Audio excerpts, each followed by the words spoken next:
C'est fait, on vient de nous apporter l'addition, 140 milliards.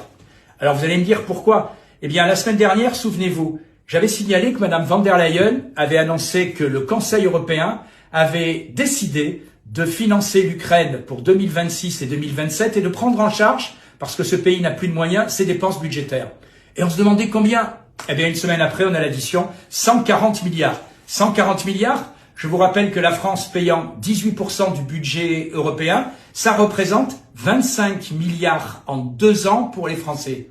Oui, vous avez bien entendu, 25 milliards pour vous, pour nous. Et en réalité, quand les chefs d'État ont reçu cette note, Madame von der Leyen montre 3 pistes pour payer ces 140 milliards. D'abord, les dons volontaires. Voilà, tous les États ont le droit de faire des dons. Peut-être que sur votre feuille d'impôt, vous aurez une case donner 1 000 € pour soutenir à l'Ukraine. Pourquoi pas? Après tout, si les gens veulent donner, c'est votre choix. Deuxième piste, c'est l'emprunt. L'emprunt, c'est ce qui a été fait pendant le plan Covid.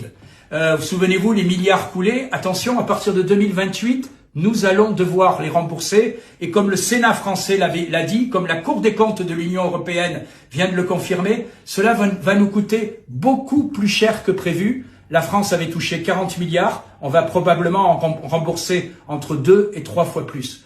Voilà, et puis troisième voie, la confiscation des avoirs russes qui sont gelés, sauf que juridiquement ça ne tienne pas la route, et chacun a compris qu'à la sortie, eh bien, suite aux procès qui suivront, l'Union européenne devra rembourser cette somme, c'est-à-dire l'Union européenne, c'est vous, c'est nous, et l'euro risque d'en faire les frais.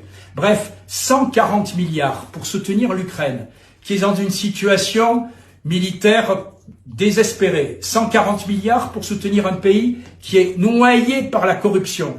Êtes-vous prêts à cela? Voilà, sachez simplement que c'est ce qui est décidé ici à Bruxelles et c'est ce que nous paierons chez nous en France.